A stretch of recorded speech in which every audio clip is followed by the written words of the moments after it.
मानवीय संबंधों में प्रेम। मनोविज्ञान के इतिहास में महत्वपूर्ण भूमिका निभाने वाले सिगमंड फ्रॉयड ने कहा था कि यदि व्यक्तित्व के पास प्रेम ना हो तो यह बीमार हो जाता है और मर जाता है। प्रेम में दूसरे मनुष्य में मौजूद दैवी अंश के लिए समझ, सद्भावना और सम्मान शामिल है।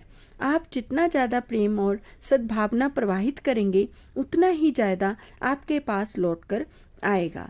यदि आप किसी के अहम को चकनाचूर कर देते हैं और उसके स्वाभिमान को ठेस पहुंचाते हैं तो आपकी उसकी सद्भावना नहीं पा सकते। यह जान ले, प्रत्येक मनुष्य चाहता है कि उससे प्रेम किया जाए और उसकी प्रशंसा की जाए। प्रत्येक मनुष्य को विश्व में महत्वपूर्ण समझे जाने की जरूरत है। महसूस करें कि सामने वाला मनुष्य अपने सच्चे महत्व के बारे में सजग है। आपकी ही तरह वह भी महसूस करता है कि सभी मनुष्यों में मौजूद जीवन सिद्धांत की अभिव्यक्ति के कारण उसकी गरिमा है। जब आप इसे सचेतन रूप से करते हैं तो आप सामने वाले को सशक्त करते हैं कि वह आपके प्रेम तथा सद्भावना को लौटाता है। दर्शकों के साथ व्यवहार। मैरी सी ने हमेशा अभिनेत्री बनने का सपना देखा था। इसी सपने को पूरा करने के लिए उसने कॉलेज में थिएटर का प्रशिक्षण लिया और फिर उसे एक महत्वपूर्ण क्षेत्रीय थिएटर ने कंपनी में काम मिल गया। वह देश के एक अपरिचित हिस्से में पहुंच गई। पहली बार उसने जब नाटक में अभिनय किया तो दर्शकों ने उसकी खिल्ली उड़ाई। निराशा और गुस्से में उसने फैसला किया कि उस इलाके के मनुष्य मूर्ख हैं, अज्ञानी और पिछड़े हुए थे। वह उन सब से नफरत करने लगी।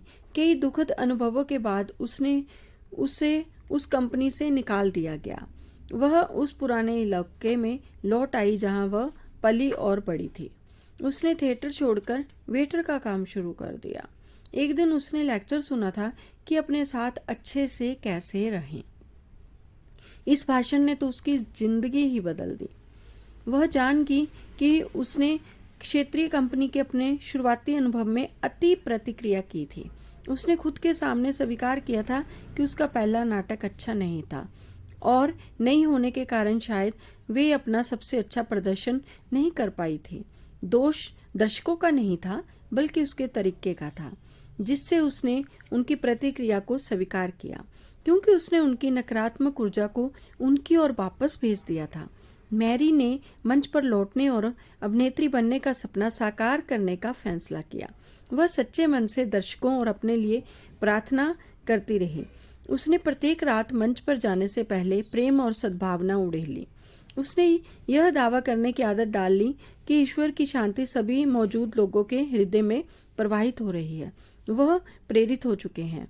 प्रत्येक मंचन में वह दर्शकों की ओर प्रेम के विचार प्रवाहित करती थी।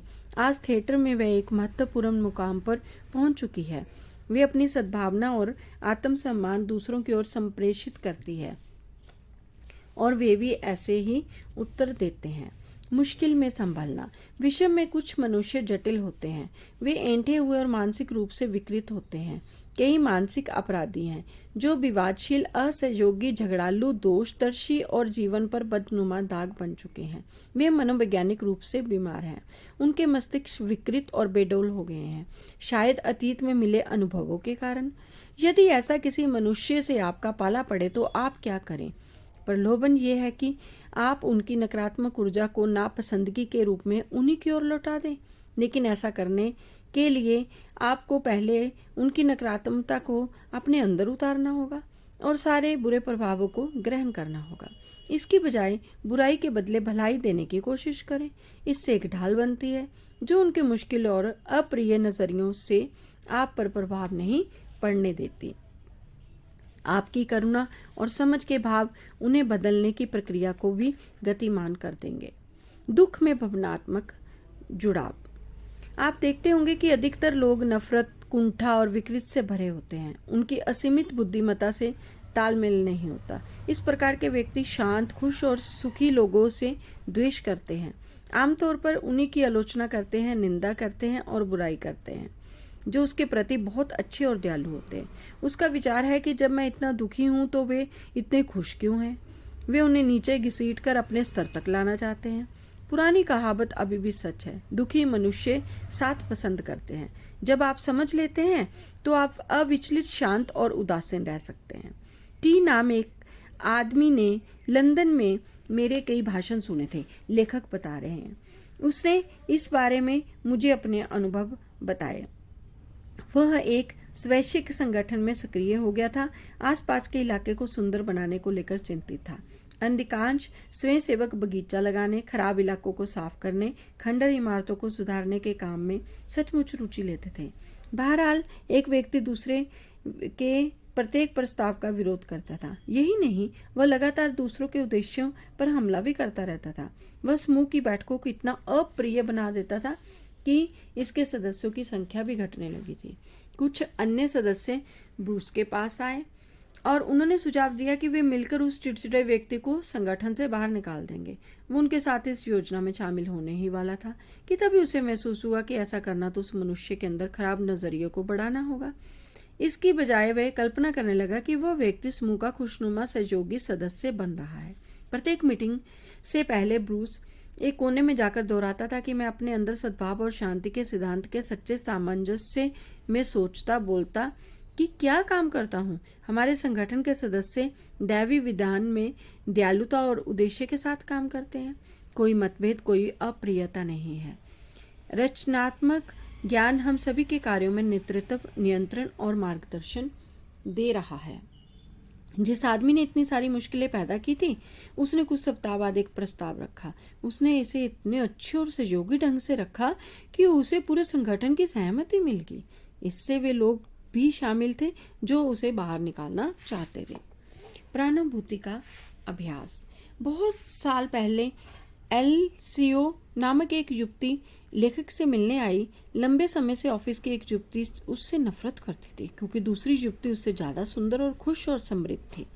एलिस को सबसे बड़ा झटका तब लगा जब दूसरी युवती की सगाई कंपनी के ही सीईओ से होगी, जिसे एलिस काफी समय से चाहती थी। एलिस जिस युवती को नापसंद करती थी, वह शादी के एक दिन बाद अपनी बेटी के साथ ऑफिस में आई, जो उसकी पिछली शादी से थी। एलिस को पता नहीं था उस युवती की लड़की भी थी या पहले से वे शादीशुदा थी।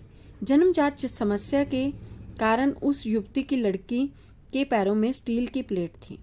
एलिस ने सुना वह लड़की अपनी माँ से कह रही थी कि मम्मी, क्या यही मेरे नए डैडी भी काम करते हैं?